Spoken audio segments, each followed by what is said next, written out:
जयकारा बोलो माता रानी का। जगत माई महामाई माँ भद्रकाली की जय बोलो। माता रानी के सांचे दरबार की जय बोलो। तुला राशि वालों, आप सभी का बहुत बहुत स्वागत है तुला राशि भिंड यूट्यूब चैनल में।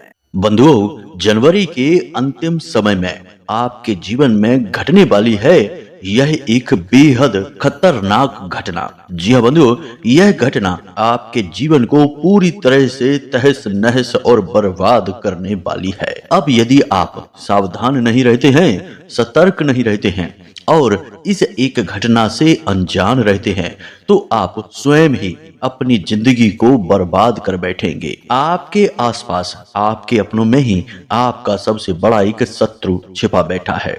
वह आपके ऊपर कई प्रकार की क्रियाएं करता रहता है। आपकी जिंदगी में जो परेशानियां हैं, जो नकारात्मक ऊर्जाएं हैं, जो आपको कष्ट प्राप्त हो रही हैं, उनमें आपकी गलती तो ना के बराबर है, परंतु आपका यह अपना इंसान जो आपसे बहुत अधिक जलता है, यह आपके जीवन में तरह तरह की तंत्र क्रियाएं, तरह तरह की नकारात्मक प्रयोग करता रहता है। और इन तंत्र क्रियाओं, नकारात्मक क्रियाओं का प्रयोग आपके ऊपर करने से होता यह है कि आपके अच्छे खासे बनते हुए काम भी बिगड़ जाते हैं। जब जब आपके जीवन में खुशी आती है तो तुरंत ही जीवन में बाधा उत्पन्न हो जाती है और वह खुशी जहां की तहां रुक जाती है।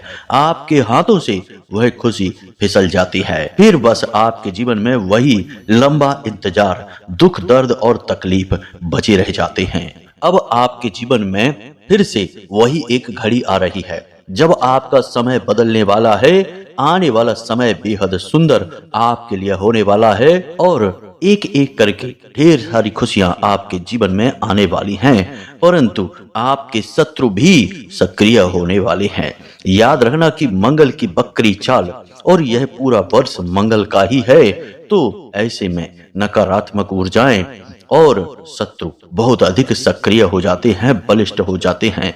तो आपके जो छुपे हुए शत्रु हैं, जो आपके अपनों में ही शामिल हैं, वे भी अति सक्रिय हो जाएंगे। कहने का मतलब यह है कि जनवरी का यह अंतिम जो समय है, इस समय में कुछ ग्रहों की इस प्रकार की चाल है, ऊर्जाओं का कुछ इस प्रकार का वातावरण है, जो कि आपके जीवन में भयंकर नकारात्मक क्रियाओं को प्रेरित करेगा। और इसका नतीजा यह होगा कि जो भी शत्रु, जो भी नकारात्मक ऊर्जाओं को, तांत्रिक क्रियाओं को या फिर तंत्र मंत्र, झाड़ फूक या बंधन कर्म को करना जानते हैं, वे इस समय का इंतजार करेंगे और इस समय में इस क्रिया को करेंगे और आप जैसे भोले भाले साफ हृदय के इंसानों को इस चक्कर में फंसाकर बर्बाद कर देंगे। जी हाँ बंधुओं, तो आज के इस कार्यक्रम में हम आपको इस क्रिया के विषय में बताएंगे जो इस जनवरी के अंतिम समय में आपके ऊपर होने वाली है। यह हमारे पूर्वाभास और मां भद्रकाली के द्वारा दी गई अनुभूतियों के आधार पर हम आपको बताएंगे। साथ ही साथ बनने वाली नकारात्मक ग्रह स्थितियों को भी बताएंगे जो इस प्रकार की तांत्रिक क्रियाओं को आकर्षित करती हैं। इसी के साथ साथ हम आपको वे मजबूत संकेत भी बताएंगे जो आपको इस नकारात्मक क्रिया के, या यूं कहें कि तांत्रिक क्रिया के होने का प्रमाण होंगे। वे संकेत आपको स्पष्ट दिखाई देंगे जिससे आप समझ जाएंगे कि आपके ऊपर यह क्रिया हो चुकी है। और अंत में हम आपको इस क्रिया से छुटकारा किस प्रकार प्राप्त किया जाए, कौन सा वह उपाय, कौन सी वह दिव्य शक्ति है जो आपको इस तांत्रिक क्रिया से, इस स्तंभन क्रिया से छुटकारा दिलवाएगी, उसके लिए भी हम आपको वह शक्तिशाली उपाय बताएंगे। इसी के साथ साथ हम आपको उस व्यक्ति का जो कि आपका अपना है, आपका छुपा हुआ शत्रु है, उसका नाम भी बताएंगे। बंधुओं, आज का यह कार्यक्रम बेहद दिव्य है और केवल माई के द्वारा दी जाने वाली दिव्य अनुभूतियों पर और हमारे स्वयं के पूर्वाभासों पर आधारित है। जी हाँ बंधुओं, आज का यह कार्यक्रम आपको अवश्य देखना है। यह कार्यक्रम आपको आने वाले दुखों से बचाएगा, आपके प्राण बचाएगा और आपके साथ साथ आपके पूरे परिवार को भी सुरक्षित करेगा। आप माने या ना माने, लेकिन ऐसी क्रियाएं आज के युग में बहुत अधिक मात्रा में हो रही हैं। तो बस आपसे हमारा निवेदन यह है कि आप आज इस कार्यक्रम को अंत तक अवश्य देखना और हर एक बात को बारीकी से समझना, अपने जीवन से मिलाना और संकेत मिले तो जो हम आपको बता रहे हैं उन क्रियाओं को करना, जिससे आप सुरक्षित हो सके। आपको सुरक्षित रखना, खुश रखना और महामाई की कृपा आप तक पहुंचाना ही हमारे जीवन का उद्देश्य है। तो चलिए आज के इस विशेष कार्यक्रम को महामाई का नाम लेकर प्रारंभ करते हैं। कमेंट बॉक्स में पूरे भक्ति भाव से प्रेम के साथ लिख डालिए, जय मां भद्रकाली कृपा करो। महामाई आपके ऊपर पूरी कृपा करेंगी, हमें पूर्ण विश्वास है। इसी के साथ साथ बंधु, यदि आप इस चैनल कार्यक्रम पर पहली बार आए हैं तो आप इस चैनल को सब्सक्राइब अवश्य कर लें, क्योंकि यह चैनल कार्यक्रम माई के दिव्य परिवार से, दिव्य धाम से प्रसारित होता है। हम जो भी बातें आपको बताते हैं वे पूर्ण रूप से वैदिक पद्धति पर आधारित होती हैं और हमारे व्यक्तिगत अनुभवों पर आधारित होती हैं। इसलिए ये बातें 100% प्रामाणिक होती हैं और इन बातों का प्रयोग करके हजारों लोगों ने, लाखों लोगों ने अपने जीवन को बदला है। अब आपकी बारी है, तो चलिए जल्दी से चैनल को सब्सक्राइब करिए और फिर कमेंट बॉक्स में लिख डालिए कि मैं भी माई के परिवार का हिस्सा हूं। जब आप माई के परिवार का हिस्सा बनेंगे, चैनल परिवार का हिस्सा बनेंगे, तो आपके पास माई की कृपा अपने आप पहुंचेगी। अगले 24 घंटे में आपको एक बहुत अच्छी खुशखबरी प्राप्त होगी और हमें भी बहुत अच्छा लगेगा कि हमने कुछ नए बालक माई के परिवार में जोड़ दिए हैं। हमारा यही तो मकसद है, यही तो हमारा लालच है कि हम अधिक से अधिक बालकों को माई के परिवार से जोड़ें। तो बस चलिए चैनल को जल्दी से सब्सक्राइब करिए, कमेंट बॉक्स में लिखिए मैं भी माई के परिवार का हिस्सा हूँ। चलिए बंधुओं, अब अपने कार्यक्रम के मूल विषय को प्रारंभ करते हैं।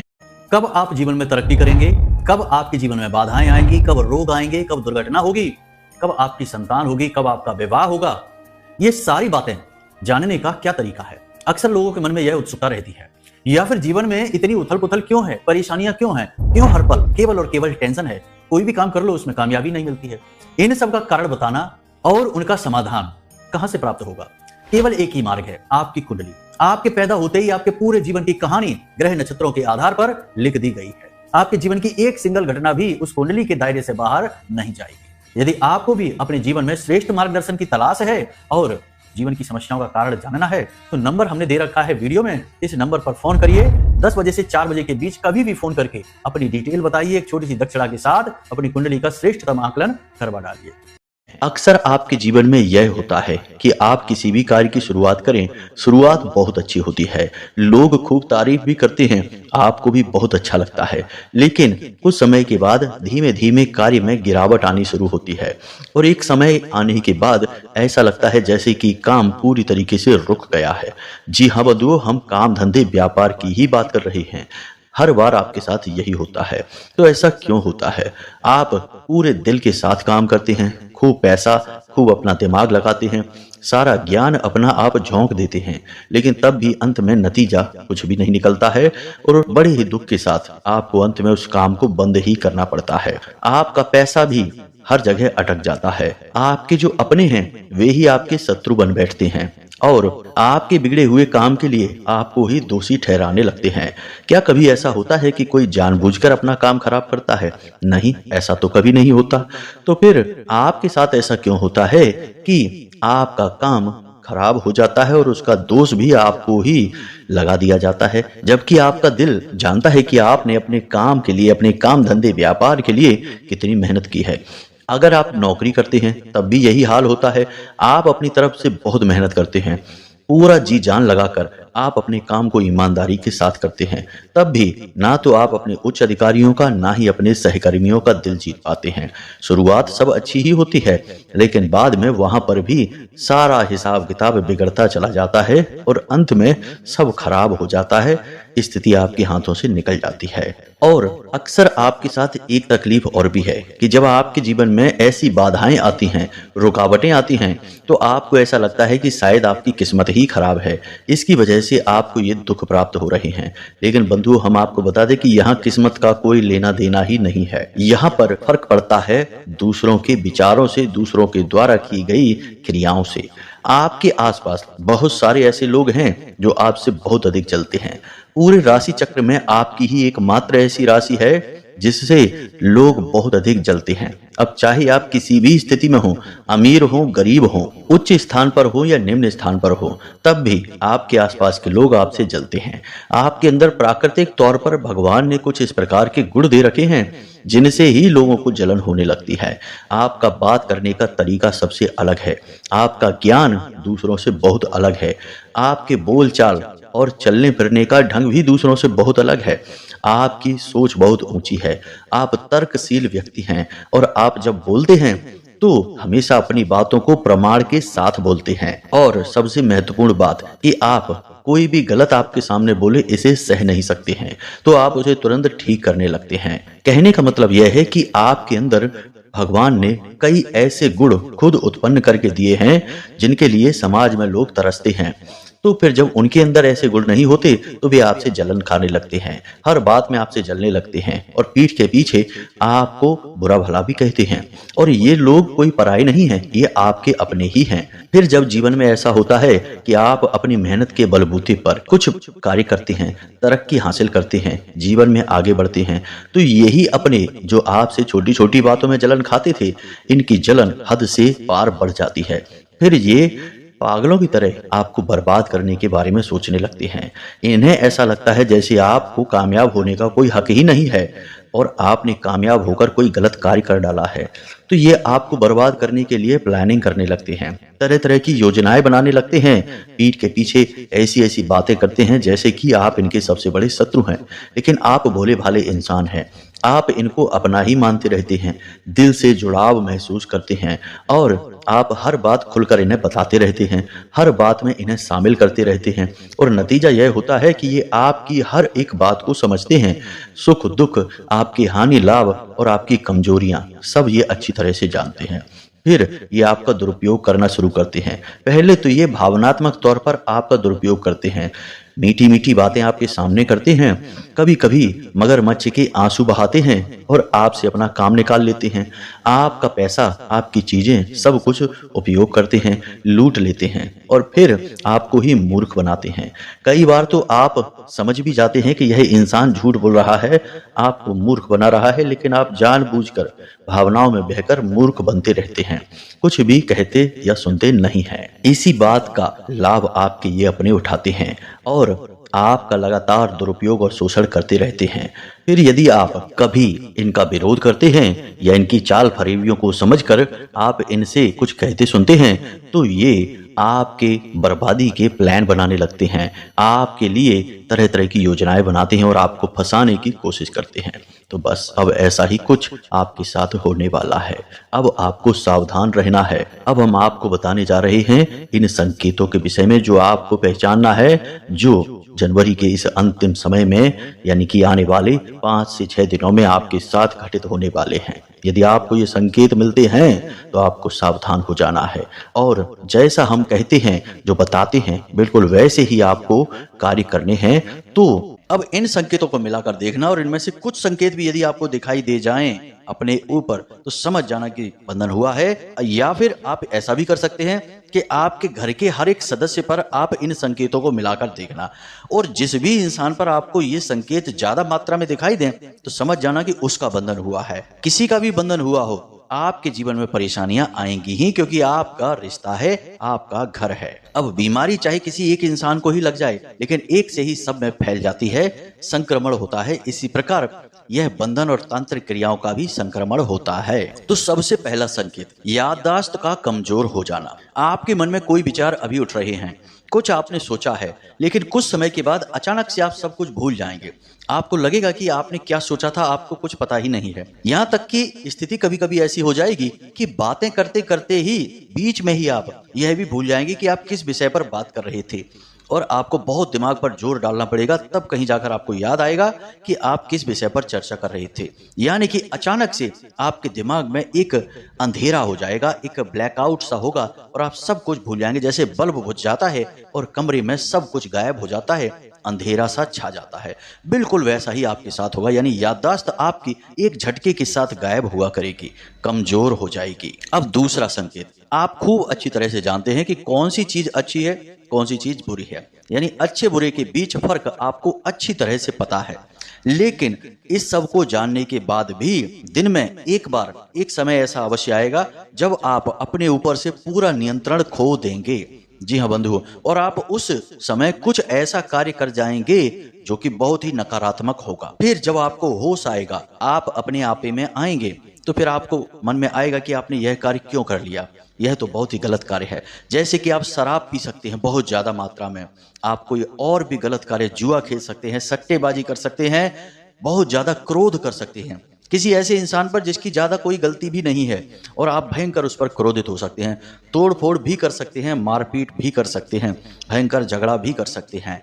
यानी कि कुछ समय के लिए आप अपने आपे से बाहर हो जाएंगे, आपका अपने शरीर पर ही नियंत्रण नहीं रहेगा। यह भी बंधन का बहुत बड़ा प्रमाण है। तीसरा संकेत, इसे भी देखिए कि आप जब बिस्तर पर लेटेंगे और या फिर आप किसी जगह पर बैठेंगे कुछ समय के लिए, तो अचानक से आपको ऐसा महसूस होगा जैसे कि आपको किसी ने जकड़ दिया है। जी हाँ बंधु, आप जैसे बिस्तर पर लेटे हैं तो अचानक से आपका पूरा शरीर अकड़ने लगेगा, आप एकदम से स्थिर हो जाएंगे, आप कोशिश करेंगे तब भी आप हिल नहीं पाएंगे। और ठीक यही स्थिति होगी जब आप एकांत में, अकेले में कभी कहीं पर बैठे होंगे, उस समय भी आपके साथ यही होगा कि अचानक से आपका शरीर स्थिर हो जाएगा। कुछ ही समय के लिए, बहुत छोटे से समय के लिए ही होगा, लेकिन होगा जरूर। आपका शरीर अकड़ जाएगा, जम सा जाएगा, आपका अपने शरीर से नियंत्रण ही खो जाएगा।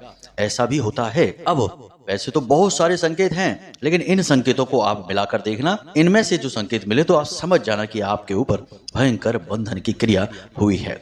अब बात करते हैं इस बंधन की क्रिया को हटाने के बारे में, क्योंकि बीमारी पता चले तब उसका इलाज शुरू हो। अगर बीमारी ही बता दी, इलाज न करवाया तो क्या फायदा हुआ। ऐसी जानकारी किसी मतलब की नहीं होती है। तो अब ध्यान से सुनिए, आपको क्या करना है। आपको यह क्रिया 3 चरणों में करनी होगी। सबसे पहली क्रिया, दुनिया के सबसे बड़े से बड़े स्तंभन को काटने की शक्ति रखने वाली इस ब्रह्मांड की सबसे बड़ी शक्ति माता बगलामुखी की अपने घर में स्थापना करनी होगी। 10 महाविद्याओं में 8वीं महाविद्या है माँ बगलामुखी, और इनकी खासियत ही यही है कि ये दुनिया के बड़े से बड़े तंत्र मंत्र और किसी भी प्रकार के बंधन को काट सकती हैं। इन्हें ब्रह्मास्त्र विद्या और स्तंभन की देवी कहा जाता है। तो आपको माता बगलामुखी की एक तस्वीर अपने पूजा घर में लेकर आनी है, इसे प्राण प्रतिष्ठित करना है, यानी मंत्रों के द्वारा इसे अभिमंत्रित करके अपने पूजा घर में स्थापित करनी है। तो पहले आप इसे लेकर आएं और शनिवार के दिन इस फोटो को आप शुद्धता करें, गंगा जल छिड़क कर शुद्धता करें, और उसके बाद माता बगलामुखी का बीज मंत्र, और इस बीज मंत्र की आपको 9 मालाएं करनी हैं। इससे यह जो फोटो है, जो तस्वीर है, यह प्राण प्रतिष्ठित हो जाएगी। याद रखें कि बिना प्राण प्रतिष्ठा किए अपने पूजा घर में आप कोई भी तस्वीर रखे रहें, कुछ भी नहीं होगा। जी हाँ बंधुओं, दैवी शक्तियों को आवाहन करना पड़ता है, इसीलिए तो मंदिरों में जो मूर्तियां लगाई जाती हैं उन्हें प्राण प्रतिष्ठित किया जाता है। उससे पहले वे केवल माटी की मूर्तियां होती हैं। तो अब आप फोटो को लेकर आइए और शनिवार के दिन इस फोटो को पूरे विधि विधान के साथ प्राण प्रतिष्ठित करिए। विधि विधान कुछ खास नहीं है, पीले रंग का प्रसाद लाना है, पीले रंग के कपड़े पहनने हैं आपको, और पीले रंग के आसन पर ही आपको बैठना है, और पीले रंग के आसन पर ही माता रानी की फोटो को रखना है। पीले पुष्प चढ़ाने हैं माता रानी को, यानी पीला रंग माता पीताम्बरा का है। इन्हें ही माँ बगलामुखी और इन्हें ही माँ पीताम्बरा देवी कहा जाता है। अब सारी सामग्री आपको रखनी है। उसके बाद गाय के घी का आपको दीपक जलाना है, फिर माता रानी को क्रमबद्ध तरीके से भोग लगाने हैं, प्रसाद चढ़ाने हैं। फिर हल्दी की माला से बीज मंत्र जो माता बगलामुखी का है, इसे आप ध्यान से सुनिए, ओम ह्लीम। जी हाँ मित्रों, मंत्र को एक बार आप फिर से ध्यान से सुनिए, ओम ह्लीम। इसमें हा, ला और बड़ी ई की मात्रा और अंक की बिंदी, ह्लीम। यह है माता बगलामुखी का बीज मंत्र। आपको इस बीज मंत्र का उच्चारण करना है, 9 माला उच्चारण करनी है। इसके बाद इस फोटो को अपने पूजा घर में रख दीजिए। अब प्रतिदिन कम से कम 11 दिनों तक आपको इसी हल्दी की माला से माता बगलामुखी का जो स्तंभन मंत्र है उसका उच्चारण करना है। अब स्तंभन मंत्र क्या है, इसे आप ध्यान से सुनिए। आपके मोबाइल की स्क्रीन पर भी यह दिखाई दे रहा है। तो मंत्र कुछ इस प्रकार है, ओम ह्लीम बगलामुखी सर्वदुष्टानां वाचम मुखम पदम स्तंभे जीभाम कीलय बुद्धिम विनाशय ह्लीम ओम स्वाहा। यह माता बगलामुखी का 36 अक्षरों का मंत्र है। आपको प्रतिदिन एक माला 11 दिनों तक करनी है। जब आप इस मंत्र का उच्चारण करेंगे उसी दिन से आपके जीवन से संकट के बादल कटने लगेंगे। आपको खुद इसका प्रभाव महसूस होने लगेगा। जी हाँ बंधुओं, और आपको बिल्कुल भी अपने मन में कोई शंका या डर लाने की जरूरत नहीं है, क्योंकि यह क्रिया हम अपनी तरफ से आपको दे रहे हैं। यानी यह गुरु शिष्य परंपरा का पूर्ण रूप से पालन किया जा रहा है। जब हम आपको दे रहे हैं तो हम गुरु हुए और आप इस क्रिया को ले रहे हैं, यानी आप शिष्य हुए। तो आप बिल्कुल बेफिक्र होकर इस क्रिया को करिए और पहले दिन से ही बंधनों को कटते हुए महसूस करिए। दूसरी क्रिया क्या है, इसे भी ध्यान से सुनिए। आपको अपने घर की तुलसी मैया से प्रतिदिन एक तुलसी का पत्ता लेना है। निवेदन करते हुए लेना है, ये नहीं कि सीधे जाके तोड़ लिए। तुलसी मैया के पास जाना है, 1 रुपए का सिक्का या 5 या 10 रुपए का सिक्का उनके चरणों में यानी कि तुलसी मैया की जड़ों के पास रखना है। फिर हाथ जोड़कर निवेदन करना है कि हे माते, हम आपसे एक पत्ती लेना चाहते हैं और उसी पत्ती के माध्यम से हम आपकी कृपा भी चाहते हैं। तुलसी मैया इस दुनिया की सबसे शुद्ध और सकारात्मक ऊर्जा है, इसीलिए हर घर में हिंदू के यहाँ तुलसी माता का पौधा जरूर लगा रहता है। आप एक पत्ती को लेंगे। अब आपको क्या करना है कि उस पत्ती के 3 भाग करने हैं। एक पत्ती को आप अपने नहाने वाले जल में डाल देंगे। जिस बाल्टी से आप स्नान करने वाले हैं जल है, उसी बाल्टी में एक टुकड़े को आप डालेंगे। अब दूसरे टुकड़े को स्नान करने के बाद आप अपने मुख में रख लेंगे और उसे चबाएंगे नहीं, बहुत देर तक मुख में रखेंगे और उसके बाद उसे निगल जाएंगे। अब तीसरा टुकड़ा जो बचा उसे आप किसी भी हरे भरे पौधे के नीचे जाकर रख देंगे। कभी भी दिन में जब भी आपको समय मिले हरे भरे पौधे के नीचे आप रख देंगे। आपके ऊपर कोई बंधन है, कोई तांत्रिक क्रिया है, किसी भी प्रकार की नकारात्मक ऊर्जा है, तो आप जैसे ही उस पत्ती के टुकड़े को उस पेड़ के नीचे रखेंगे, आप महसूस करेंगे कि अचानक उस पेड़ की पत्तियां हिलनी शुरू हो गई हैं। बेशक धीमे धीमे हिलें या तेज हिलें, लेकिन वे पत्तियां हिलनी शुरू हो जाएंगी। यह दूसरी क्रिया हो गई। अब तीसरी क्रिया आपको करनी है कि जब भी आप अपने घर से बाहर निकलें तो उसी स्तंभन मंत्र को अपने मन से उच्चारण करते हुए, यानी मुख से नहीं बोलना है, मन में उच्चारण करते हुए घर से बाहर निकलना है। जब आप किसी इंसान से मिलें और आप चाहते हैं कि वह इंसान आपकी बात माने, आपका कार्य करे, आपके सामने झुक जाए, तो आप जब उस इंसान से मिलें तो उसकी आंखों में देखते हुए मन ही मन इस स्तंभन मंत्र का उच्चारण करें। 1-2 बार ही करें, बस इतने से ही काम हो जाएगा। वह इंसान आपके सामने नतमस्तक हो जाएगा और हर एक बंधन आपका भागता हुआ दिखाई देगा। 11 दिन की क्रिया है, इसे आप करके अवश्य देखना। परिणाम पहले दिन से ही दिखाई देने लगेंगे, यह हमारा आपसे वादा है। यह हम हजारों लोगों पर आजमाया हुआ बहुत ही शक्तिशाली उपाय, यूं कहें कि क्रिया बता रहे हैं। कोई साधारण नहीं है, यहाँ स्वयं माता बगलामुखी विराजमान है। जी हाँ बंधुओं, अब हाँ, आपके मन में यह विचार भी उठेगा कि जो सिक्का आप तुलसी मैया के चरणों में रखेंगे उनका क्या करना है। तो 7 दिनों तक या 11 दिनों तक आप उस सिक्के को रखते रहेंगे और शाम के समय उस सिक्के को उठाकर अपने पूजा घर में रख देंगे। अगले दिन फिर से नया सिक्का रखेंगे, शाम को उठाकर उसे अपने पूजा घर में रख देंगे। इस तरह एक रकम इकट्ठी हो जाएगी। मान लो कि आपने 11 दिन तक यह क्रिया की तो लगभग 150 रुपए इकट्ठे हो जाएंगे। उन रुपयों से आप कन्या को, यानी छोटी छोटी 9 साल से कम उम्र की कन्याओं को कुछ गिफ्ट दे सकते हैं, कुछ खाने के लिए दिलवा सकते हैं, या फिर कुछ नहीं तो मंदिर के दान पात्र में जाकर दान कर सकते हैं। तो उम्मीद है कि जो बातें हमने आपको बताई हैं वे आपको अच्छी तरह से समझ में आ गई हैं। इन बातों का आप प्रयोग करेंगे और निश्चित लाभ आप ले पाएंगे, हमें पूर्ण विश्वास है। तो चलिए आज के इस कार्यक्रम को यहीं पर विराम देते हैं। हमेशा हंसते रहिए, मुस्कुराते रहिए, सकारात्मक रहिए और माता रानी पर अपनी आस्था और विश्वास बनाकर रखिए, क्योंकि आपका उद्धार वहीं से होना है। प्रेम से बोलिए जय माई की, जय मां भद्रकाली। माता रानी आपका कल्याण करेंगी। धन्यवाद।